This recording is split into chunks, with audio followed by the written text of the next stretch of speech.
Voilà, bonjour à tous et bienvenue pour donc cette nouvelle thématique. Aujourd'hui, on a le plaisir de recevoir Christelle d'Arietor-Lafitte qui s'est levée, alors pas si tôt que ça, finalement 8 heures du matin, c'est ça aux États-Unis? Là, il est 8 heures, mais je me suis levée un tout petit peu plus tôt quand même. Ouais, donc il est en direct de Philadelphie, où donc elle passe 2 ans pour justement étudier tout ce qui est tendinopathie sur le plan fondamental, donc avec des rats et des souris. Mais là, tu vas pas parler de rats ou de souris, Non. mais de la prise en charge des tendinopathies achilaires. On essaye de faire du mécanique aussi au mercredi du COFER et centrer ton intervention sur tout ce qui est imagerie, l'apport de l'imagerie, pronostic, diagnostic, hein.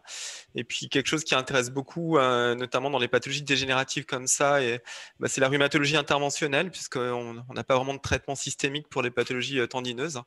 Donc peut-être qu'on aura des thérapeutiques locales. Tu vas nous montrer tout ça, Christelle. Merci beaucoup. Donc je te laisse la parole. Merci, merci Benoît. Bonjour à tous.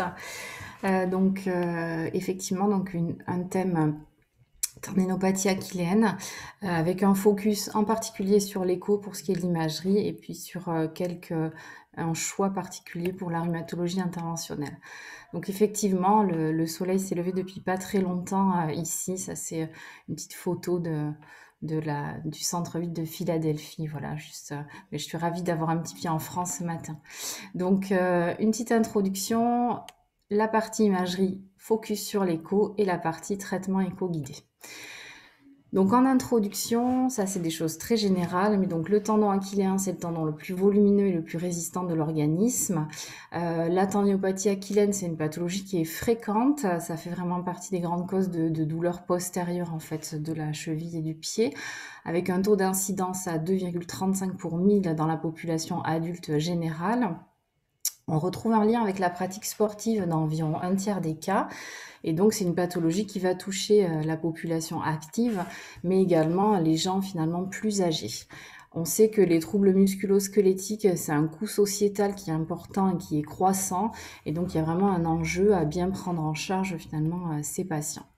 Concernant les facteurs étiologiques, ce qui est classique, c'est de distinguer les facteurs intrinsèques et extrinsèques, donc c'est pathologie tendineuse. Donc, dans les facteurs intrinsèques, donc il y a tout ce qui est troubles statiques du pied, puis les facteurs généraux, l'âge, les prises de corticoïdes, l'obésité, les fluoroquinolones, et puis les facteurs extrinsèques, ça va être vraiment la surcharge mécanique, le surmenage, qui va finalement engendrer ces lésions tendineuses. Juste un petit mot sur la structure du tendon et les lésions de tendinopathie quand on regarde vraiment au niveau histologique, etc. Donc le tendon, c'est une structure qui est peu cellulaire, avec, vous voyez, cet alignement de fibres collagène, principalement du collagène de type 1 pour le tendon. Et puis, il y a plein d'autres types de collagène, le 3, le 5, le 12, mais il y en a encore d'autres qui sont finalement des collagènes qui vont être alignés plutôt dans l'autre sens et qui vont qui vont participer au maintien en fait du réseau principal collagénique 1. Et il y a également plein de protéines non collagéniques qui sont associées, qui vont elles aussi participer au maintien de la structure. Et donc les cellules, on les voit sur l'image de... Je vais essayer de mettre le pointeur. Donc on voit toutes ces petites cellules dont les noyaux sont allongés et qui sont alignés finalement le long des fibres tendineuses. Quand on regarde en fait les lésions de tendinopathie, à quoi ça ressemble?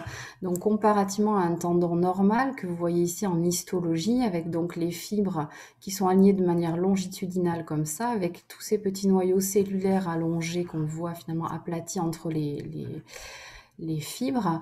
Quand vous avez une tendinopathie, vous allez avoir cet aspect de l'image B, avec une cellularité qui est augmentée, une matrice qui est très désorganisée, des cellules qui vont avoir une morphologie plus ronde, qui vont souvent exprimer des marqueurs plus cartilagineux, comme les agrécanes par exemple. Et puis on va avoir également une prolifération de néovaisseaux au sein du tendon. Donc ça, c'est les caractéristiques en fait qu'on retrouve en histologie quand on a des lésions de tendinopathie. Et finalement, ces lésions, c'est aussi un petit peu ce qu'on va retrouver pour celles qu'on peut voir en tout cas en imagerie.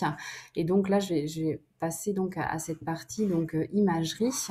Donc j'ai choisi de faire un focus plutôt sur l'échographie puisque c'est ce qu'on utilise, on va dire de manière le plus courante dans notre vie de rhumatologue.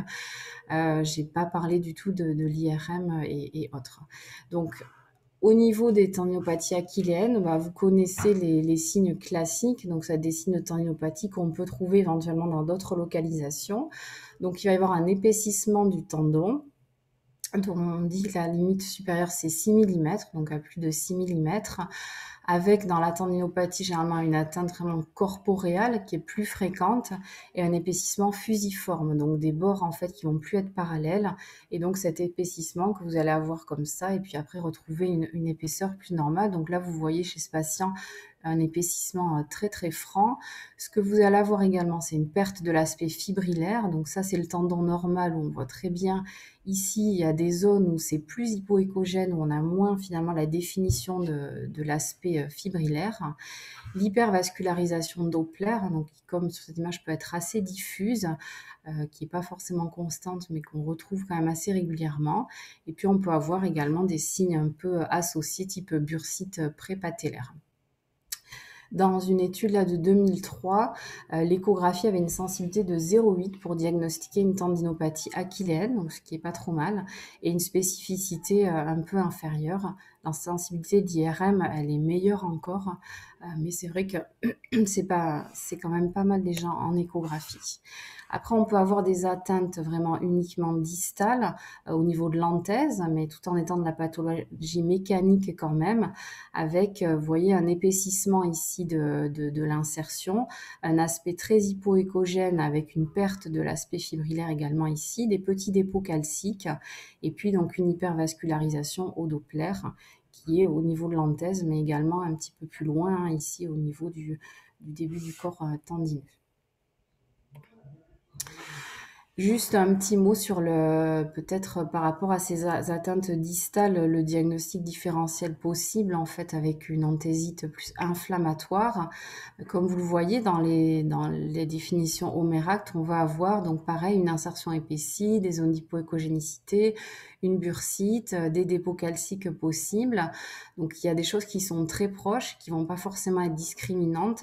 Après là j'ai mis une image d'érosion qui quand même elle est sans doute plus spécifique de l'anthésite inflammatoire. Pareil pour le Doppler, à voir parfois quand il est vraiment sur l'anthèse et tout autour, il est peut-être plus spécifique que quand il est un petit peu plus à distance. Donc voilà, il y a des choses qui peuvent effectivement aider, mais finalement ça va être aussi beaucoup la clinique qui est importante parce que pour pas mal de ces signes, finalement, vous pouvez très bien les avoir dans une atteinte mécanique également. Donc ensuite, finalement, cette échographie, est-ce que elle est corrélée à la clinique? Est-ce que une échographie avec des lésions très importantes est généralement parallèle à une pathologie plus sévère? La réponse est pas vraiment, enfin la corrélation est pas nette. Il y a certaines études qui trouvaient que si, qu'effectivement la douleur était bien corrélée à l'importance de l'épaississement aux zones hypoéchogènes et au Doppler, et finalement d'autres études, peut-être plus récentes, trouvaient que non, en fait, il n'y avait pas de corrélation entre l'importance du Doppler et la douleur ou l'incapacité fonctionnelle, et pas de corrélation non plus entre l'épaisseur du tendon et le score VISA. Donc le score VISA, c'est un score fonctionnel en fait pour les tendinopathies achilléennes en 10 questions. Donc plus vous êtes proche de 100, plus c'est que vous allez bien, et plus c'est bas, plus finalement c'est que vous allez mal. Et donc sur des scores un peu globaux comme ça, à la fois de douleur et de fonction, il n'y avait pas vraiment de corrélation de l'importance en fait des lésions échographiques. Et ensuite, est-ce qu'on peut prédire en fonction de son échographie finalement quelqu'un qui va bien évoluer ou pas bien évoluer? Donc ça a été également montré dans certaines études. Par rapport à l'épaississement, donc en fait, ce qu'on observe, c'est que finalement, une fois la pathologie développée, il y aura assez peu de variation de l'épaisseur au cours du temps. Et donc là, sur la figure de droite, vous voyez cette étude où il y a quand même un suivi sur 10 ans. Donc ils ont eu divers traitements, beaucoup de rééducation, certains des infiltrations. En tout cas, ce qu'on observe, c'est qu'en 10 ans, il n'y a pas une réduction qui soit majeure de l'épaisseur du tendon. Et en tout cas, beaucoup de tendons qui restent finalement avec une épaisseur à plus de 6 mm.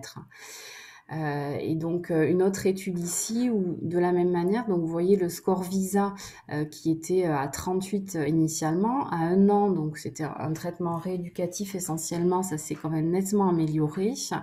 Et pour ce qui est de l'épaisseur tendineuse, elle a diminué. Alors eux, ils le font sortir de manière significative, mais quand on regarde les chiffres, on est passé de 0,94 cm à 0,86. Donc c'est une réduction qui reste quand même très très modérée. Et en tout cas, c'est toujours un épaississement pathologique, en tout cas dans la définition. Donc l'épaississement n'est pas un très bon facteur pronostic l'épaississement ne va pas forcément se résoudre, en fait, même si le patient va beaucoup mieux. Ensuite, c'est un peu la même chose pour les zones hypoécogènes. L'importance en fait des zones hypoécogènes n'est pas prédictive d'une issue, qu'elle soit bonne ou mauvaise à 1 an. Et là, de la même manière, en fait, ces zones d'hypoécogénicité, elles peuvent persister alors que le patient s'est amélioré cliniquement. Donc, sur ces 2 points, l'intérêt pronostic est pas démontré. Et enfin, sur l'hypervascularisation, donc ça, c'est ce qui peut-être avait fait le plus de littérature. On pensait qu'effectivement, plus il y avait de la vascularisation pathologique, moins c'était bon pour le tendon parce qu'en fait, ça désorganise en fait les fibres tendineuses, etc. Et en fait, les études qui sont bien faites, qui là sont en prospectus dans des bons journaux, montrent que non, en fait, non seulement le fait d'avoir une tendinopathie ne dénote pas d'un cas plus sévère, et l'évolution, en tout cas, n'est pas différente entre ceux qui ont des néovaisseaux présents versus ceux qui n'en ont pas. Donc voilà, donc tous ces éléments en fait ne sont pas pronostiques. Donc finalement, votre patient peut bien s'améliorer au cours du temps et on voit là avec des reculs au moins de 1 an pour l'étude du dessous, sans que vous ayez pour autant de modifications forcément de votre échographie dans le temps. Donc voilà pour la partie échographie. Et ensuite, donc, la partie prise en charge thérapeutique et donc traitement éco-guidé. Donc, le traitement de la tendinopathie achillienne, pour faire rapide, donc, c'est la rééducation quand même et la kinésithérapie au premier plan sans doute. En tout cas, c'est ce qui a montré qu'il y avait le plus d'intérêt. Bien sûr, du repos, des traitements symptomatiques. Mais quand on regarde les études, finalement, même avec une rééducation bien conduite et des gens qui sont quand même compliants dans les études, on a une amélioration qui est obtenue dans 60% des cas, qui peut être d'ailleurs variable, plus ou moins bonne, mais en tout cas, on voit que finalement, il y a quand même toute une partie des gens chez qui il y a un manque et l'amélioration est pas satisfaisante. Donc, bien sûr, on a proposé de rajouter, peut-être pour aider à l'amélioration des traitements injectables et bien sûr de manière maintenant prédominante sous échographie. Donc, concernant les injections, donc vous voyez qu'on a des injections qui peuvent être en intratendineux, en péritendineux et des procédures sans injection. C'est pour ça qu'on a mis ça dans des traitements éco-guidés. Donc là, du coup, je vais vous parler uniquement de ces 4, mais en fait, il y a eu d'autres choses qui ont été testées, peut-être avec moins d'intérêt et moins de littérature. Donc, concernant les corticoïdes, donc les corticoïdes en injection péritendineuse, ça a montré qu'effectivement, ça avait un intérêt pour soulager la douleur à court terme en association avec la rééducation. Donc, vous voyez ici, les patients rééducation plus corticoïdes ils sont ici. Et effectivement, ils semblent s'améliorer, on va dire, mieux que les autres. Voilà, en tout cas, ça soulage la douleur à court terme, comme dans d'autres localisations. Après, la limite éventuelle, c'est qu'il y a des cas décrits de rupture post-injection qui sont peut-être de la littérature un peu plus ancienne. Peut toujours se poser la question comment a été effectuée l'infiltration, etc. Et on voit dans cette étude chez l'animal, que je trouve intéressante, que même en faisant une injection péritendineuse, il y avait une augmentation de l'apoptose des ténocytes, une diminution de la résistance du tendon et des anomalies qui étaient réversibles en fait et les choses récupérées au bout de 3 semaines. C'est quand même des éléments intéressants et peut-être si on a vraiment besoin de cette infiltration et que le patient est demandeur, faut passer un cap, on veut l'aider, pourquoi pas, mais sans doute en expliquant bien au patient qu'il y a un repos nécessaire et voilà, lui dire clairement qu'il y a eu des choses décrites et quelles sont les précautions à prendre si on le fait. Donc voilà pour les corticoïdes. Ensuite, donc un petit focus sur les PRP. Donc ça, c'est beaucoup plus à la mode. Et maintenant, des PRP, tout le monde en fait, tout le monde en veut. Alors, est-ce qu'il faut en faire? Est-ce qu'on peut en proposer dans la tendinopathie achilléenne? On va voir ça. Donc, les PRP, c'est ces plasmas enrichis en plaquettes qui sont en fait riches en facteurs de croissance de toutes sortes. Et donc, on s'est dit, tous ces facteurs de croissance, ça va vraiment aider à la régénération tissulaire et donc à la guérison de ces lésions de tendinopathie.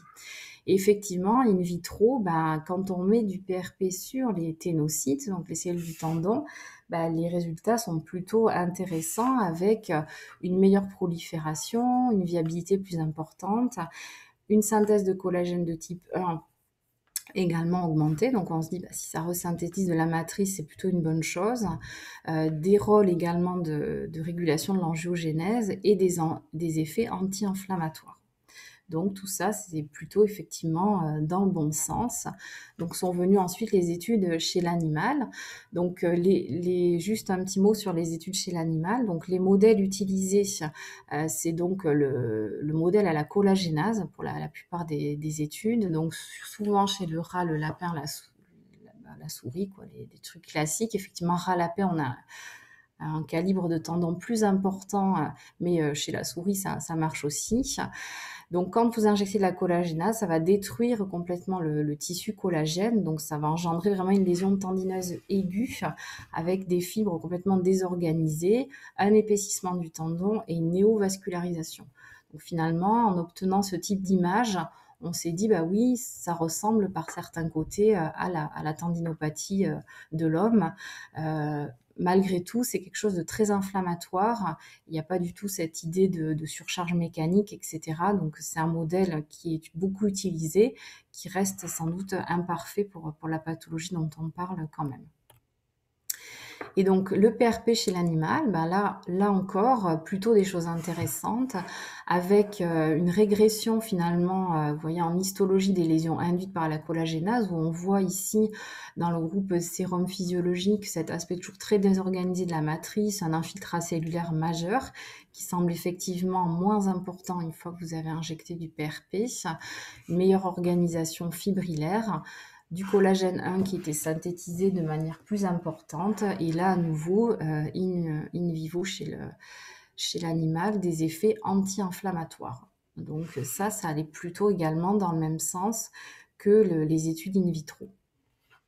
Maintenant, quand on regarde chez l'homme, là, c'est un petit peu plus décevant parce que les quelques études qui ont été faites, donc vous voyez, il y a des études ouvertes qui sont parfois positives, parfois négatives. Bon, on peut pas en dire grand-chose. Et puis des essais randomisés contrôlés, où là, vous en avez 3 négatifs et 1 qui est positif. Donc, à ce jour, sur les données, en tout cas de la littérature qu'on a, on peut pas dire qu'il y a un effet probant des PRP sur les symptômes. Il n'y a pas non plus d'effet sur les lésions échographiques dans les études. Alors, ça reste des études de petits effectifs, mais en tout cas, c'est la littérature qui est disponible aujourd'hui. Et on ne peut pas du coup proposer sans doute cette thérapeutique de manière très courante, parce que pour l'instant, en fait, on n'a pas démontré que ça avait un intérêt plus que d'injecter du placebo. Donc voilà pour les PRP. Et donc de manière, on va dire, plus récente maintenant, on a toute la médecine régénérative et donc l'utilisation des cellules souches. Donc moi, vous voyez, je suis aux États-Unis et il y a énormément de publicité pour aller au Mexique se faire injecter des cellules souches et ça marche dans plein de choses, dans le mal de dos, vous voyez, dans la maladie de Lyme, etc. Donc il y a un vrai business qui se développe et pas que ici, hein, il y en a un petit peu partout. Alors finalement, cette médecine générative, elle est prometteuse et on va voir en tout cas ce qu'on a aujourd'hui dans le tendon. Donc le but, en fait, le rationnel, c'était de se dire, ben, on va injecter des cellules souches, elles vont pouvoir se différencier en ténocytes et elles vont à la fois remplacer les cellules lésées, reproduire finalement les bons facteurs de synthèse de la matrice, etc. Et tout ça, ça va vraiment créer un environnement optimal pour supporter la régénération du tendon. Les cellules souches, juste un petit aparté, elles sont de diverses origines. On peut les prendre dans la moelle osseuse, dans le tissu adipeux, c'est ce qui est fait peut-être de manière la plus fréquente parce que c'est facile à obtenir, qu'il n'y a pas de quantité limitée et que les prélèvements ont une faible morbidité. Et vous pouvez également en trouver dans le tendon, mais là c'est plus compliqué parce qu'il n'y en a pas beaucoup, qu'il faut aller prélever des bouts de tendon, c'est moins simple effectivement qu'aller prélever du tissu adipeux. Donc, qu'est-ce que ça donne chez l'animal? Donc, il y a des études qui montrent quand même, premier point positif, c'est que les cellules en fait restent sur le site de la lésion, en fait, là où elles ont été injectées. Donc, vous voyez ici ces petites cellules qui sont fluorescentes. Donc, les cellules, en tout cas après 6 et 8 semaines post-injection, elles sont toujours là où on les a injectées. Et elles ont pris la morphologie effectivement des ténocytes avec une morphologie allongée disposée le long des fibres. Donc ça, c'est déjà une première chose. Quand on les injecte, elles ont l'air, en tout cas pour certaines, de rester localement. Et ensuite, est-ce qu'elles ont un effet positif sur les lésions à nouveau sur des modèles à la collagénase? Ben, la réponse était oui. Et effectivement, suite à l'injection de ces cellules souches, on obtenait une meilleure récupération de l'organisation fibrillaire, une réduction de la cellularité et une augmentation de la synthèse de collagène de type 1. Donc finalement, sur ces études chez l'animal, des choses à nouveau plutôt positives. Et maintenant, chez l'homme, ça va aller assez vite. En fait, il n'y a aucune étude publiée à ce jour dans la tendinopathie achilléenne utilisant des cellules souches. Donc, il y a une étude qui est enregistrée dans le Clinical Trial qui date de 2018. Le protocole, il est en ligne également sur PubMed. Donc, vous voyez une petite étude de phase 2 sur une dizaine de patients avec tous les patients qui reçoivent l'injection et plus des études de tolérance et des études très initiales. Et j'ai regardé sur le site hier, donc je ne sais même pas s'il est en cours de recrutement. En fait, on ne sait pas où ça en est. Elle est là, elle est présente, mais où est-ce qu'ils en sont, ça, je ne sais pas. Et puis donc juste un petit mot sur les cellules souches dans d'autres localisations. Est-ce que ça a l'air de marcher dans les pathologies tendineuses? En fait, on a assez peu de choses. Il y a une étude dans la tendinopathie patellaire où ils ont injecté des cellules souches versus du plasma seul dans l'autre groupe. C'est randomisé, les deux groupes s'améliorent sans différence. Et puis une étude dans l'épicondylite latérale où là, à nouveau, c'est un peu comme l'étude qui est prévue là, dans le tendon achilléen. C'est des séries en ouvert sur un petit nombre de patients. Et là également, simplement une comparaison avant-après qui montre que oui, les patients s'améliorent, mais voilà, c'est vraiment uniquement de l'ouvert et sur des petits effectifs. Et donc pour terminer, les procédures sans injection, donc juste un petit mot sur le dry needling, parce que c'est des choses qu'on voit aussi en rhumatologie interventionnelle et parfois d'ailleurs associées en fait au PRP. Parfois on fait dry needling plus PRP dans certaines pathologies.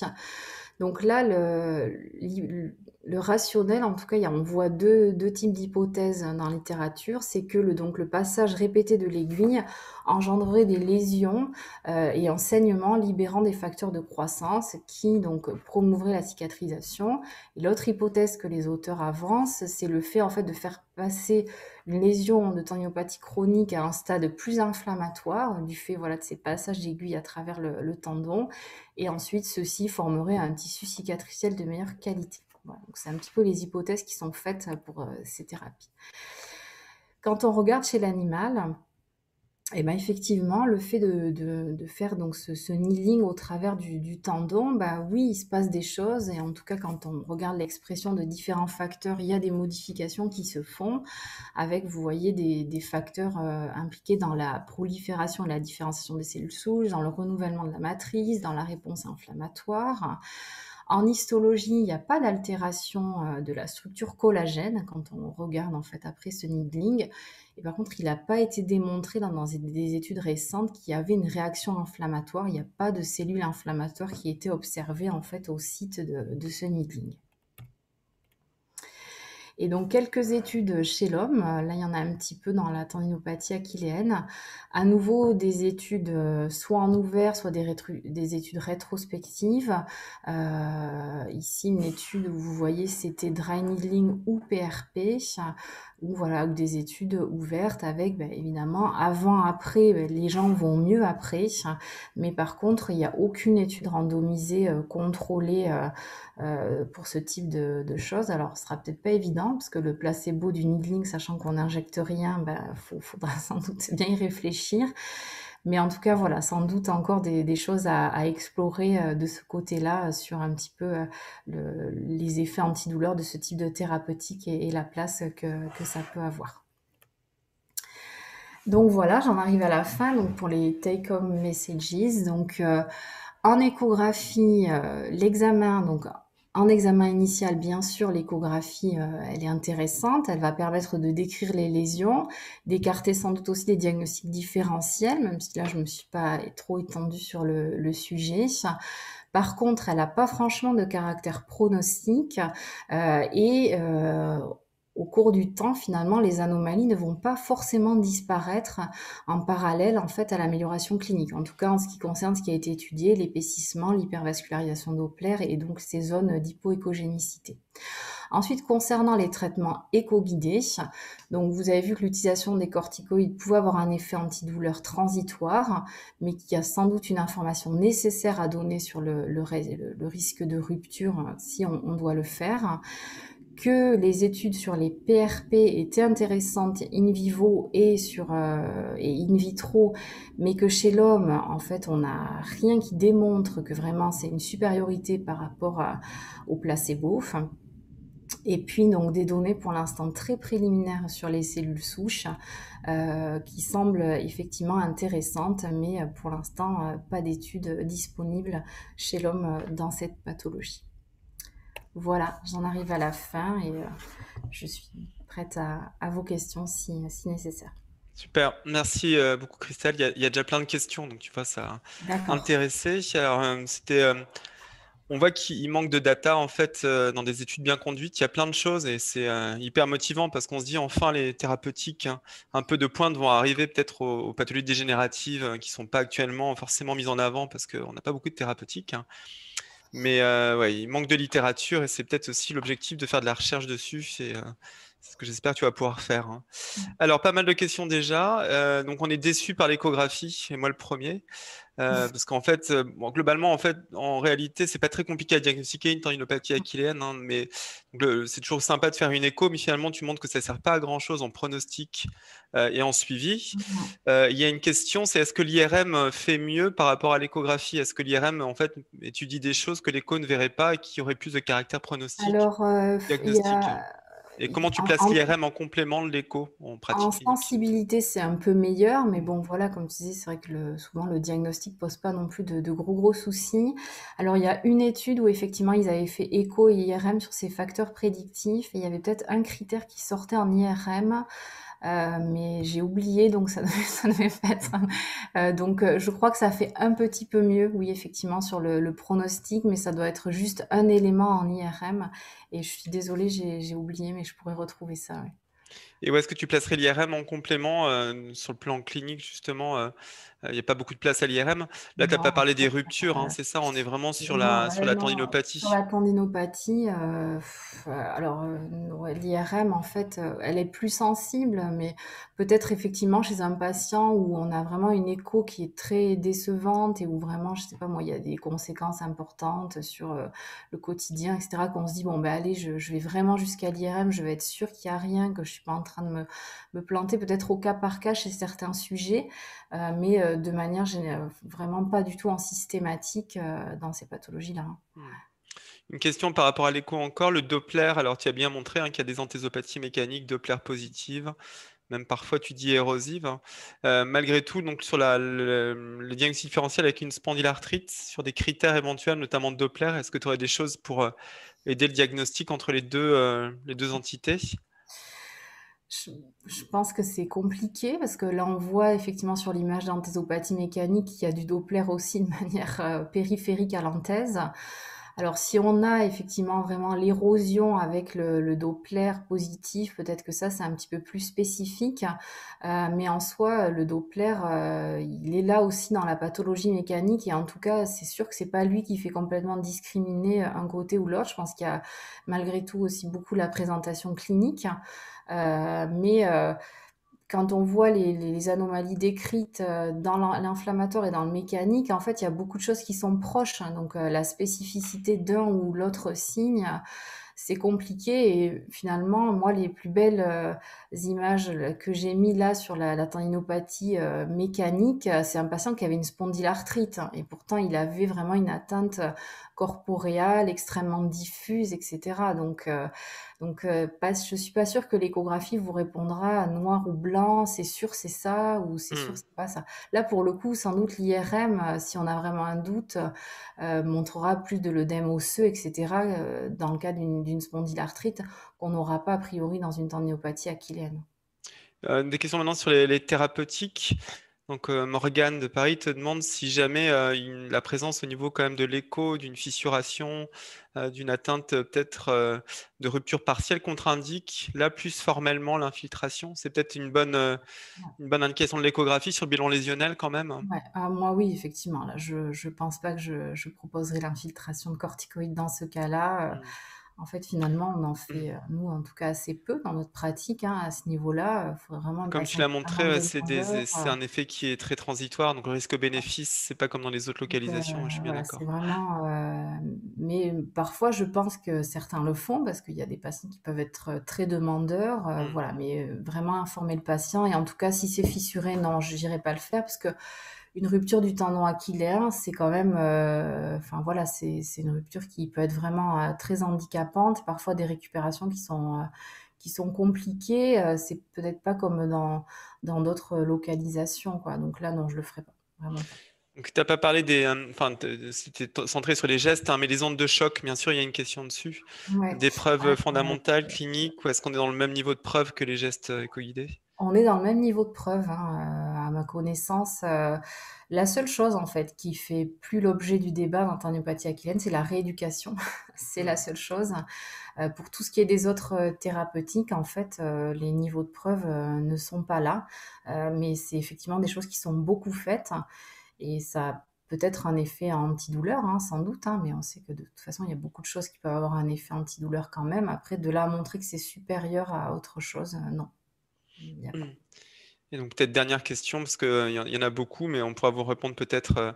Est-ce qu'il y a finalement un peu de médecine personnalisée, c'est-à-dire est-ce que tu modifierais une prise en charge en fonction de la cause, de l'atteinte, si c'est une corporéale versus une anthésopathie, si c'est du mécanique aigu versus du chronique, est-ce que c'est récent?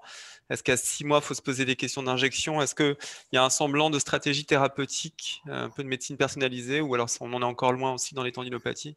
Non, il n'y a pas vraiment de stratégie établie. Après, oui, j'imagine que si c'est vraiment quelque chose d'aigu qui vient de survenir chez un sportif, etc., ben, ça va vraiment être le repos, etc. On n'aura pas peut-être la même réponse si c'est quelqu'un qui a mal depuis 6 mois, un an. Enfin, effectivement, la stratégie va dépendre quand même de l'ancienneté, je pense. Mais après, En fait, ça reste une pathologie où il n'y a pas de stratégie claire, puisque comme vous voyez, il n'y a pas, en dehors de la rééducation, de traitement qui est montré, voilà, je suis supérieure à l'autre, je fais mieux, il faut me placer à tel moment parce qu'après c'est trop tard. En fait, on manque de données là-dessus, donc c'est compliqué d'établir une stratégie du coup dans ces pathologies en fait, hein. Ouais. Ok, super, merci Christelle. Je vais lancer le sondage. N'hésitez pas à tous répondre pour votre degré de satisfaction. Et puis, donc, c'était intéressant et ça montre un peu la quantité de boulot qui reste à faire dans ce Ouais. domaine. Mais après, on peut s'aider de tout ce qu'on a fait dans les rhumatismes inflammatoires quand même, parce qu'il y a beaucoup de bases méthodologiques, de choses à trouver, les financements, quelque chose peut-être qui intéresse moins que les pathologies inflammatoires jusqu'au jour où les biothérapies vont débarquer dans les tendinopathies. Là, je pense que ça y est, on pourra être content. Ouais. Donc, merci beaucoup, Christelle. Je vous souhaite à tous une bonne journée. Puis, donc, les mercredis du COFER continuent, hein. On a un nouveau topo la semaine prochaine et ce jusqu'à juin normalement. On vous fera suivre le programme parce que c'est très apprécié. Chaîne YouTube, n'hésitez pas à y aller. Il y a tout en replay. Et puis, donc, Christelle, ben, bonne journée alors, hein. C'est ce qu'on Merci, prend. merci beaucoup. Merci à Et tous. puis, au revoir à tous. Au revoir.